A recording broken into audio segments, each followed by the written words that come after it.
The door is open. The dead are watching us. And this is the good news.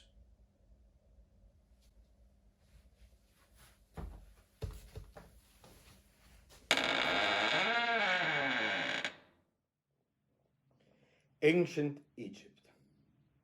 The pharaoh is dead. His soul, the Ka, is now flying to the afterlife. That is not arrived yet. There are tasks and challenges that need to be completed. This is why he needs the help of little Ushapti, figures with the shape of the pharaoh that magically will take his place for these challenges, except for one, the psychostasis, the weight of his soul, the final judgment for which only amulets that are now in the place of the organs that have been mummified can be used. And these amulets have spells inscribed there, spells that they can save the pharaoh's soul. In fact, the pharaoh's soul will be judged, will be weighed on a scale for the afterlife. And if he lived the life according to the law of gods, his Ka will be able to actually go back into the mummified body and together live a life for the eternity. But if this is not the case, the heart, and then the soul, and then the body of the pharaoh will be devoured by a giant demon with the shape of a crocodile.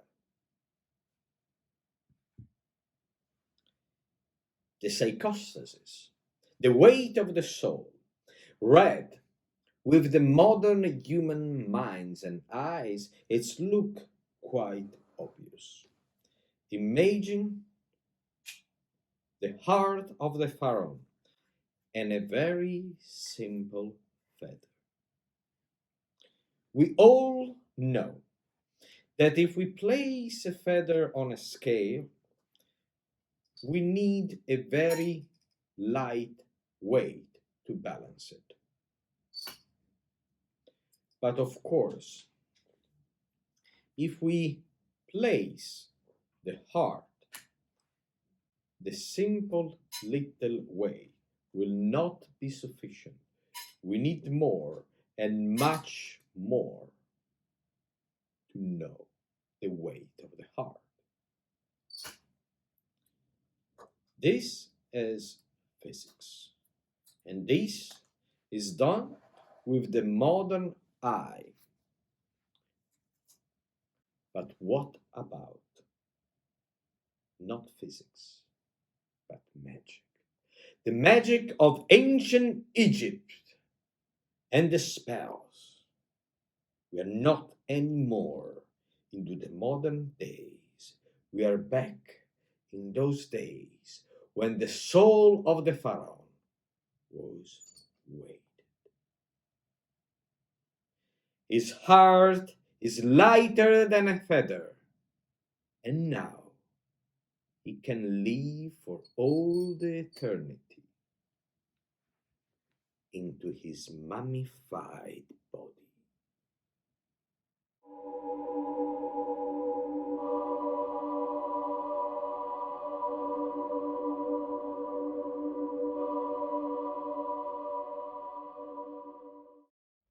I woke up. Everything feels wrong. It's too quiet. I look outside the window.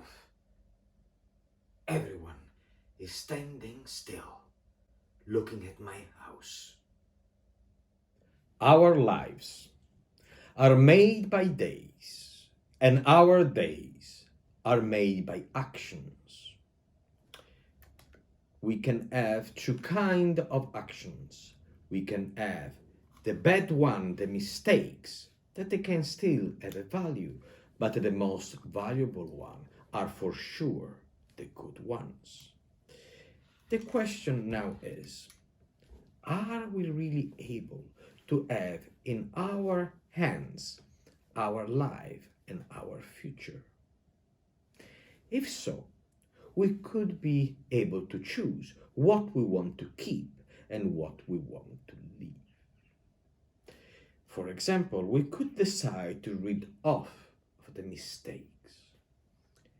And the idea would be that only the good moments of life will be left in our life.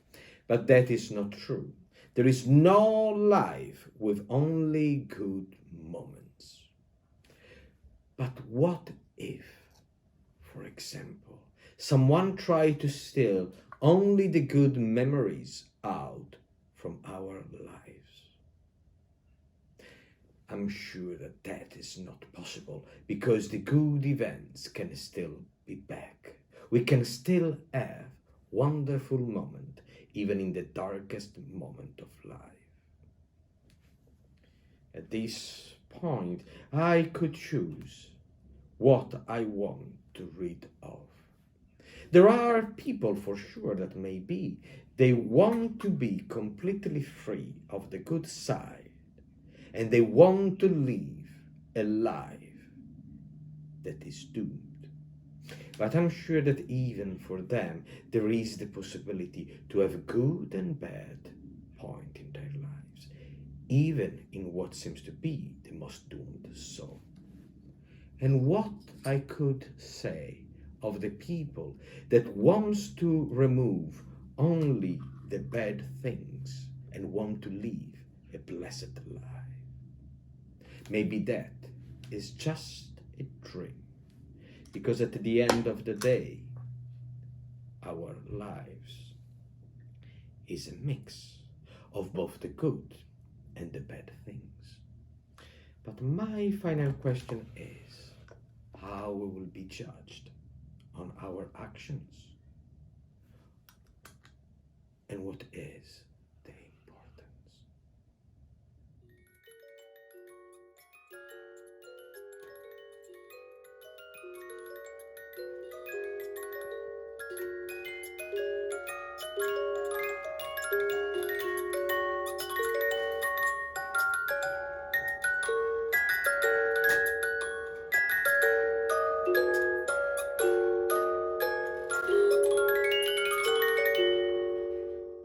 78 pieces of cards with different drawing on them.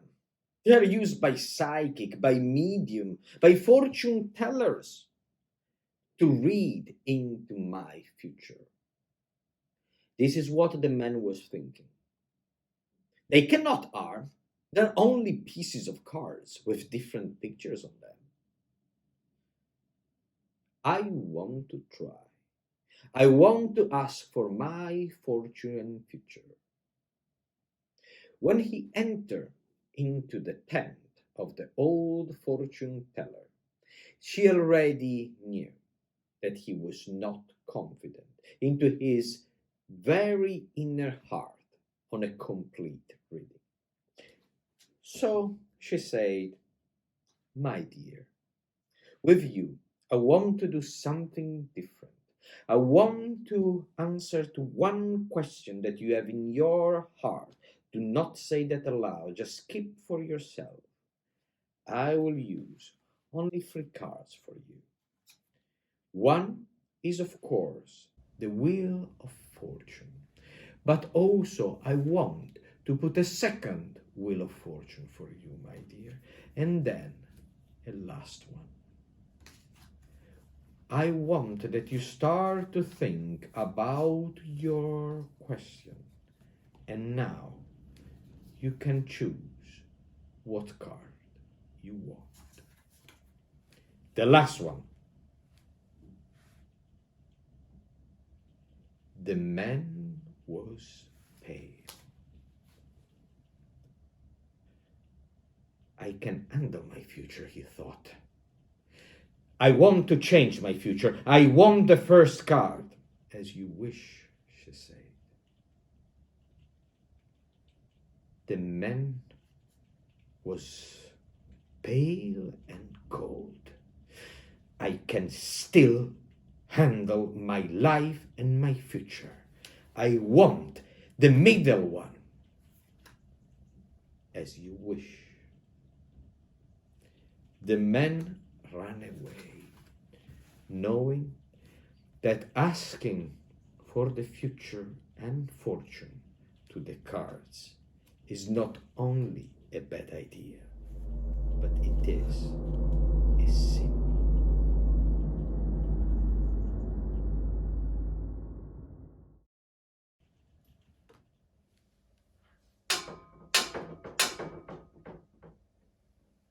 Guillotines. Very effective tools if you want to give a straight cut to the criminal problem. Simple and effective, created by a sharp scientific mind.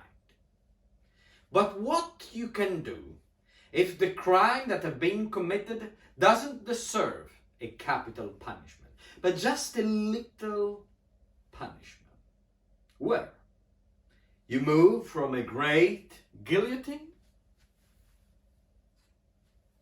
to a smaller one, where, let's say, the thief can place their finger inside.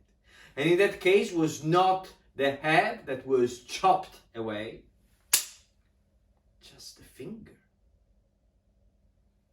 Well, sometimes very strange things happened.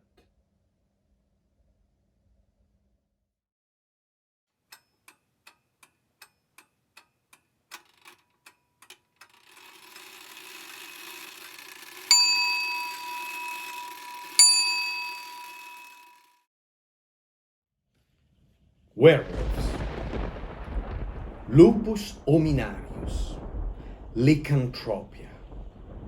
All these words used to describe one thing: the soul of an individual that is trapped into the shape of an animal, usually a wolf or any sort of wild animal.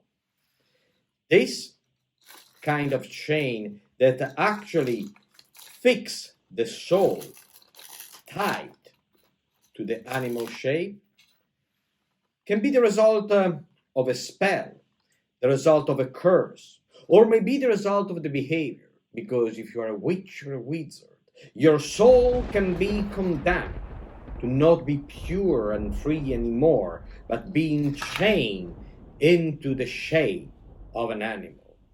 And the curse actually block you. There is no way to escape from this fate. There are different theories about that. Sometimes people think that you should actually kill the animal to release the soul. Others were thinking that you should try to starve and exhaust the person when it's still in the human shape to avoid that it will become again a werewolf, a lupus hominarius. Other times an exorcism that could be so strong that again the person will be killed. But how is possible that we can release the chain of the spell from the soul? Was a very clear indication. No silver bullets. This is just a mystification of the modern media and movies. No, just call 3 times the Christian name, the name in which the person was baptized, and at that moment, even if the chains appear to still be there and appear that the spell is not broken, actually the soul is purified and free. I heard a tap on a glass. I checked the window, but I realized only when I heard that again, that was coming from the mirror. Cannot be true. But I just moved the mirror back into the basement. But then those whispers started. Put back the mirror. Put back the mirror. We miss watching.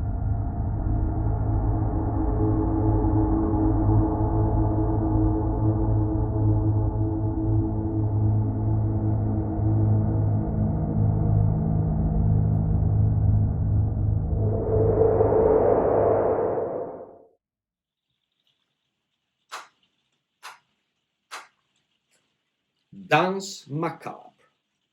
They were very popular back in the medieval times. They were a representation of a living human individual just having fun with skeletons, dancing, or maybe playing instruments for music. But why this interest in death? Why actually people should have objects like this, coffin shape, in their houses? They were called memento mori. Remember, you have to die. And in this object, different representation of the two main stages of life were present: the healthy life, and then, of course, the death. Why an healthy person, maybe even young and beautiful, should think about death? Why a person should actually figure herself closed into a coffin? Well, the meaning of the danse macabre and the memento mori was very simple. Remember, we all die, and it's true that we all became death. Death is part of life. And if we know that life will end, is a way for us to enjoy each aspect of it and grab any minute.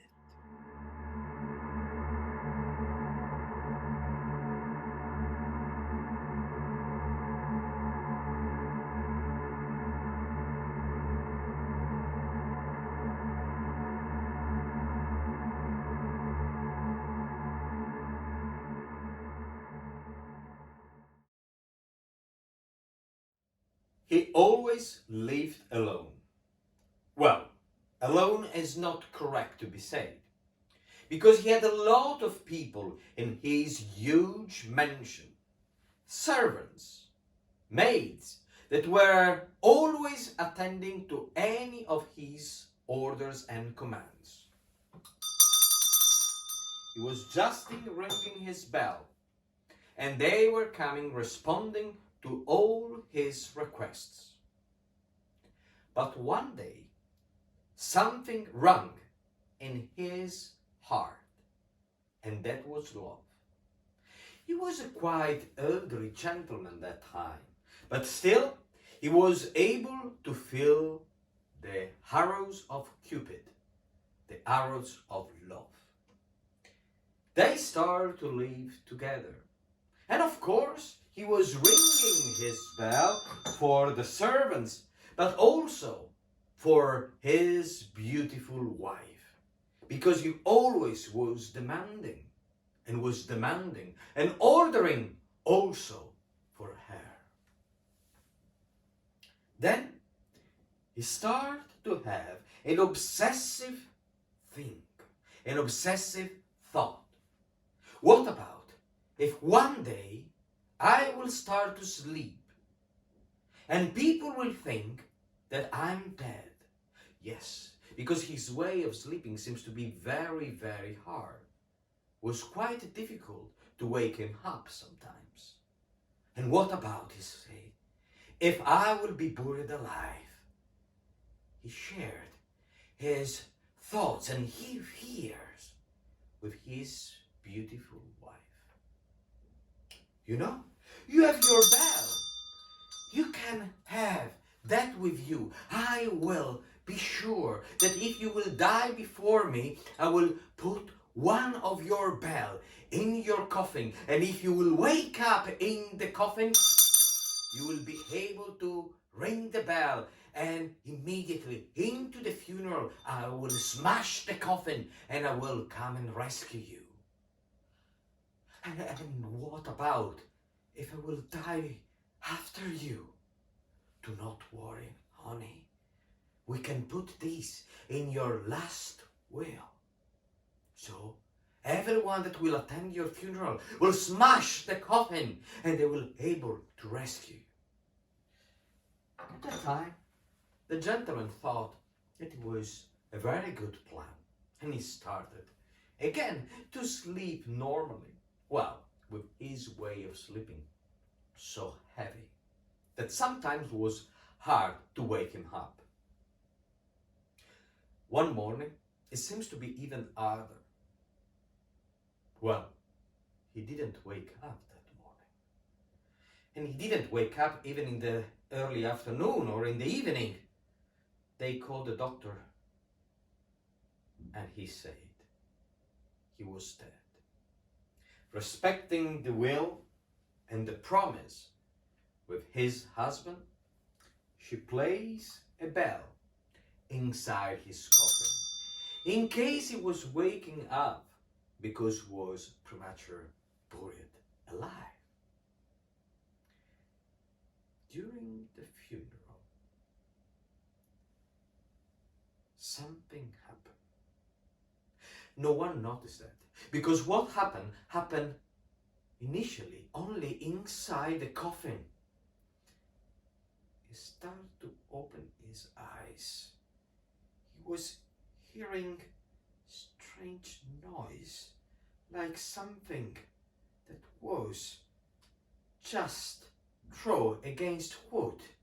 He opened his eyes, but he didn't really see except a strange velvet thing close to his face. And that sound seems heard that is thrown on the lid of a coffin. He was inside a coffin. He was buried prematurely alive inside the coffin. He was immediately panicking, but then his hand was touching something. Oh yes, that is the handle of the bell. He can ring.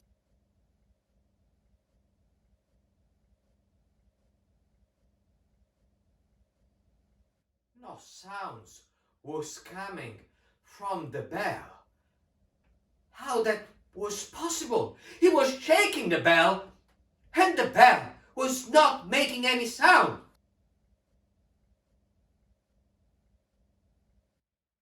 He was shaking again and no sounds. How that was possible? How that was possible? He started to cry. He started to scratch against the coffin. But no one was hearing that. The wife was looking at the grave. Only a maid close to her said, "Madam, did you hear this scratching?" "Oh yes, probably is a cat that is scratching a tree or a grave around here. My poor husband. He always was sleeping so heavily, but I was always able to wake him up, but not this time." In her mind, she was probably start to think, well, maybe this is due to those little drops I put in his tea last night when he was ringing asking and demanding again for something. Maybe it's for this reason. Who knows? He should call me now if he's wake up. He should ring again his bell. Why is not doing this? Maybe because that little piece of metal that rings the bell is now on my bedside table.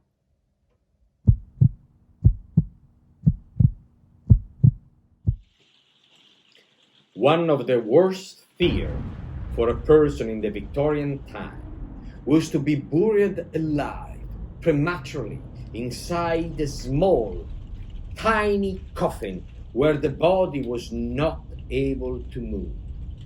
Imagine the idea that the bolt and the screws of the lid of your coffin are closed above you while you are still alive, but you are not able to scream, you are not able to move, you are not able to tell them while they are closing the lid that you are still alive. That was the fear, the agony, that you cannot move around, you cannot escape in any way. Imagine the sensation, imagine the fear.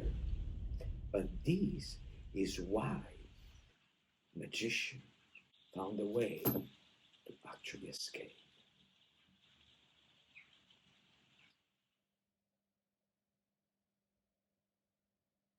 Did you ever met a vampire? No. No one of those classical creatures of the night. Maybe nobles from ancient times. Maybe with those hypnotic eyes. No. I'm thinking about those vampires that are wrinkle and shrink, waiting for you in a corner of a dark room. Waiting that you enter in the room to jump on you like a predator on the prey. Did you ever feel their tongue licking your neck, looking and tasting the arteries and the veins before biting you? Did you ever feel that sense of blackness when you realize that not all the vampires are feeding and drinking your blood, but actually they feed themselves with your memories? Did you ever met a vampire? Maybe no. But let me rephrase the question. Did you ever enter in a room and suddenly forgot why you came in?